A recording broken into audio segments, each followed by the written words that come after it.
bik minallahi ta'ala, bahwa doa itu sebab pada menghasilkan tuntutan engkau dari Allah Subhanahu wa ta'ala. Jangan mengiktikadkan,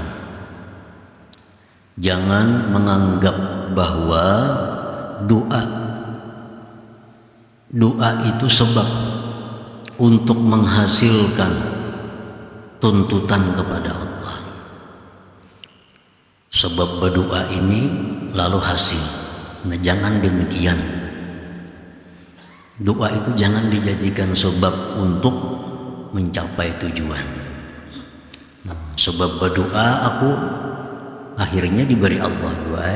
Nah, itu salah anggap. Jangan dianggap doa itu menjadi sebab untuk menghasilkan tuntutan kepada Allah. Fala tafhamu sirra bi amrillahi ta'ala ibadahu bitalabi wa doa, maka engkau tidak paham kalau menganggap doa itu sebagai sebab untuk tercapainya yang diminta kepada Allah, maka engkau tidak paham akan rahasia pada perintah Allah Ta'ala akan hambanya dengan tuntutan dan doa itu. Itu Allah menyuruh kita berdoa, Allah nyuruh kita minta, itu ada rahasianya. Nah, kalau kita paham mengerti rahasianya kenapa Allah itu menyuruh kita berdoa, niscaya kita kadang menganggap bahwa doa itu suatu sebab untuk hasilnya yang dicapai, hasilnya yang diminta kepada Allah Subhanahu wa ta'ala. Artinya jangan sampai kita beranggapan sebab aku berdoa hari-hari akhirnya berhasil. Sebab aku berdoa tiap malam, tengah malam, akhirnya hutangku lunas. Jangan menganggap doa itu menjadi sebab. Kalau demikian berarti kada paham dengan apa yang dimaksud oleh Allah tentang doa itu. Nah, para muhibbin rahimakumullah, lianna Allah Ta'ala la ya'muru ibadahu bittalab was-su'ali minhu illa li'izhari ibtiqarihim ilaih wa liqiyami huquqi rububiyyatih la li'ayyatasabbabu ila husuli ma talabu. Karena Allah Subhanahu wa ta'ala tidak menyuruh, tidak memerintahkan hambanya dengan menuntut dan meminta daripada Allah, melainkan untuk menampakkannya mereka akan kepakiran mereka, menampakkan akan berhajatnya mereka kepada Allah, dan untuk mendirikan hak-hak ketuhanan, bukan untuk mereka jadikan sebab kepada hasilnya yang mereka tuntut. Jadi rahasianya Allah itu menyuruh kita berdoa ini supaya kita ini sadar bahwa kita ini kada mampu. Nah, itu ternyata Allah menyuruh kita berdoa itu supaya kita ini tahu diri bahwa kita ini lemah. Allah menyuruh kita berdoa supaya kita ini menyadari bahwa kita ini sangat berhajat kepada Allah. Nah, itu rahasianya Allah menyuruh berdoa itu, dan mendirikan hak-hak ketuhanan. Karena Allah itu, hak Allah terhadap kita ini agar kita agungkan, agar kita besarkan, agar kita muliakan. Itu hak Allah. Nah, kalau kita berdoa kepada Allah, di situ ada dua. Satu, kita mengakui lemahnya kita. Yang kedua, kita mengakui kayanya Allah. Nah, komplit sudah itu. Jadi dengan doa itu ada dua pengakuan yang secara tidak langsung. Secara tidak langsung bahwa kita ini kada mampu, lalu berdoa. Yang kedua, Allah Maha Kaya, lalu kita minta kepadanya. Nah, disitulah rahasianya Allah menyuruh kita berdoa itu. Bukan supaya dijadikan sebab doa itu untuk mencapai tujuan, untuk meminta-minta sesuatu kepada Allah. Bukan itu rahasianya Allah menyuruh kita berdoa itu. Nah, para muhibbin rahimakumullah, makanya ada hadis yang menyatakan ad-du'a mukhul ibadah. Doa itu adalah otaknya ibadah. Ibadah kan banyak, ada sembahyang, ada baca Quran, ada zikir. Tapi kalau doa itu mukhul ibadah. Doa itu otaknya ibadah, intinya ibadah. Karena dengan doa itu kita mengakui dua hal tadi. Satu, kita lemah, kita hina, kita tidak berdaya. Yang kedua, kita mengakui Allah Maha Kuat, Maha Kaya, dan segala-galanya. Nah, itu rahasia. Para muhibbin rahimakumullah. Fahadha fahmul arifina billahi ta'ala wa haluhum. Nah, inilah pahamnya orang-orang yang ma'rifat dengan Allah. Dan demikianlah keadaan mereka itu. Orang yang ma'rifat itu berdoanya kada memandang kabul kadanya. Kada memandang kabul ka doa aku kada itu yang mereka pandang. Yang mereka pandang bahwa dengan berdoa itu mereka adalah sudah mengagungkan Allah dan mengakui kehinaan dirinya. Fal arifu billah la yanqati'u su'aluhu ila Allah ta'ala wa in a'tahu matlubah. Orang yang ma'rifat dengan Allah itu tidak putus permintaannya kepada Allah sekalipun Allah berikan yang dituntutnya. Walaupun Allah sudah memberikan apa yang mereka doa itu, tetap mereka minta. Misalnya mereka minta, Allahumma inni as'aluka as-sihhata wal afiyah. Ya Allah, aku minta kepada Engkau sihat dan afiat. Diberi Tuhan sihat dan afiat. Kalau mereka ampih minta itu kada, tetap mereka minta. Tetap mereka minta. Walaupun sudah sihat, walaupun sudah gagah, sudah kuat, tetap mereka minta, Allahumma inni as'aluka as-sihhata wal afiyah. Kada mau istirahat, kada mau berhenti. Nah, lain hal dengan orang-orang yang tidak ma'rifat kepada Allah. Mereka itu begitu Allah beri, ampihnya berdoa. Orang banyak bisi hutang, berdoa lah, bantu ya Allah, lunasi hutang hamba, lunasi hutang. Tiap malam berdoa, hutangnya lunasannya kada berdoa lagi lawan itu. Karena dia menganggap doa itu sebab untuk diberi oleh Allah.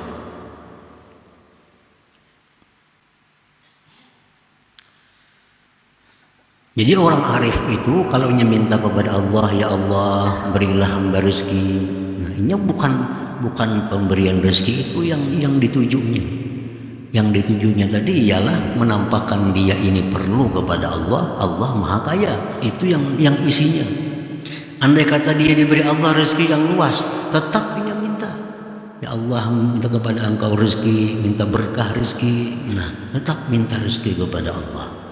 Jadi kada berhenti permintaannya walaupun Allah sudah memberi apa yang mereka minta itu. Wala yafriqu bainal i'ta wal man'i. Mereka tidak membedakan antara diberi dan tidak diberi. Diberi tetap minta, kada diberi Allah tetap minta. Li'anna qasdahu bid-du'a izharul ubudiyah wa qiyamu haqqir rububiyah. Karena tujuannya berdoa orang arif itu menampakkan kehambaannya dan mendirikan hak ketuhanan. Jadi bukan hasil yang dituju itu. Fayakunu abdan lillah fil ahwal kulliha kama anna Allah rabbah fil ahwal kama anna Allah rabbuhu fil ahwal kulliha. Maka jadilah orang arif itu hamba Allah pada seluruh keadaan sebagaimana Allah itu Tuhannya pada seluruh keadaan. Jadi ini dalam keadaan sakit hamba Allah, dalam keadaan sehat hamba Allah, dalam keadaan kaya hamba Allah, dalam keadaan miskin hamba Allah. Dan Allah itu waktu inya kaya Allah Tuhannya, waktu inya miskin Allah juga Tuhannya.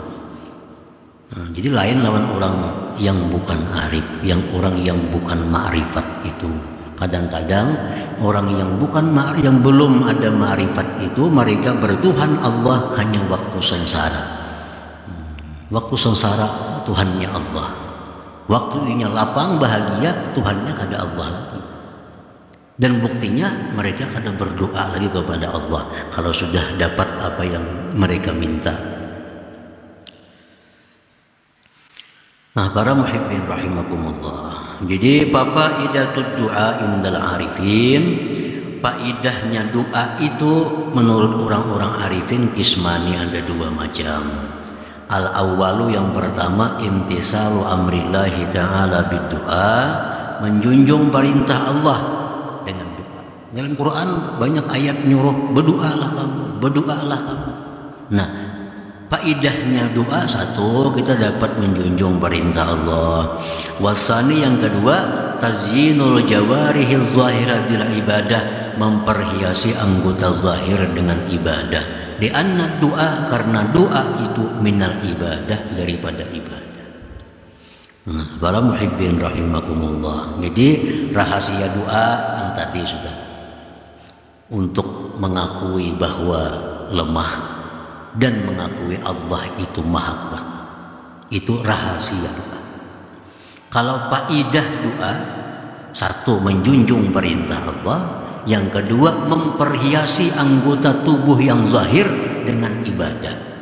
Kan doa itu zikir Allahumma, kan tuh ibadah tuh Allahumma. Kita mengangkat tangan tuh sunat juga, ibadah juga. Jadi dengan doa kita hiasi tubuh kita dengan ibadah dan kita junjung perintah Allah. Jadi kada ada urusan yang kabul kada kabul itu, mereka kada mengharapkan itu, kada mengkasat itu. Nah, para muhibbin rahimakumullah. Jadi kada mau bosan berdoa. Sudah bertahun-tahun mendoakan kada baik juga ampihan. Nah, karenanya menganggap doa itu sebab, menganggap doa itu sebab. Banyak kita yang berprinsip, beriktikad macam itu. Ada yang berdoa, kada pina kabul, ganti pulang doa. Ya, sama aja juga doa itu. Tuhannya ya Allah, doanya yang mana kan yang dibaca? Ada doa Allahumma inni as'aluka ini. Sudah berapa bulan memerintahkan itu, pina kada ada perubahan. Gantian pun doa yang lain, ada kan yang tak kuat lagi. Sama aja doa itu. Tuhannya ya Allah juga. Tergantung kita nang berdoa ini. Tergantung kita berdoa. Jadi jangan mengharapkan, jangan menuju doa itu minta agar diberi apa yang diminta, jangan itu. Kalau kayak itu kita kada paham. Allah tuh maha tahu dengan kebutuhan kita. Tahu benar Tuhan apa yang kita perlukan. Tahu benar Tuhan apa yang kita perlu, tahu benar. Walaupun kita kada berdoa punya hendak memberi, diberinya. Cuma doa ini hanya maulah gawian kita supaya dapat pahala. Nah, itu.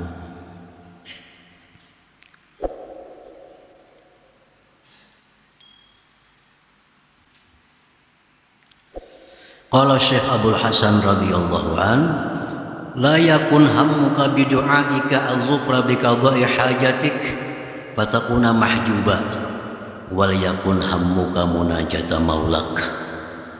Nah, janganlah keinginan engkau dengan doa itu, janganlah keinginan engkau dengan doa engkau itu mendapatkan dengan tunainya hajat engkau.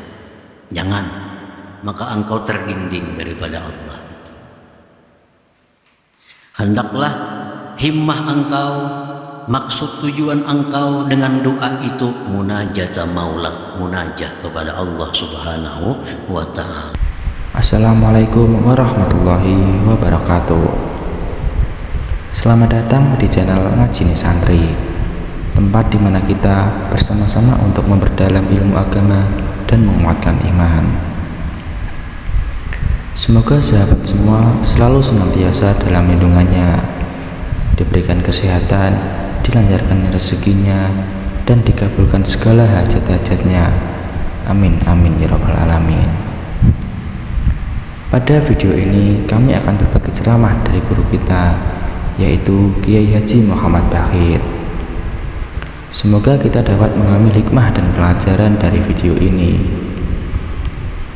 Dan jangan lupa untuk like, share, komen, dan subscribe agar tidak ketinggalan video-video selanjutnya dari kami. Mari kita bersama-sama meniti jalan yang diridhoi oleh Allah Subhanahu wa taala dan selalu mengingatkan dalam kebaikan. Selamat menonton. Semoga konten yang kami sajikan bermanfaat bagi kalian semua. Wassalamualaikum warahmatullahi wabarakatuh.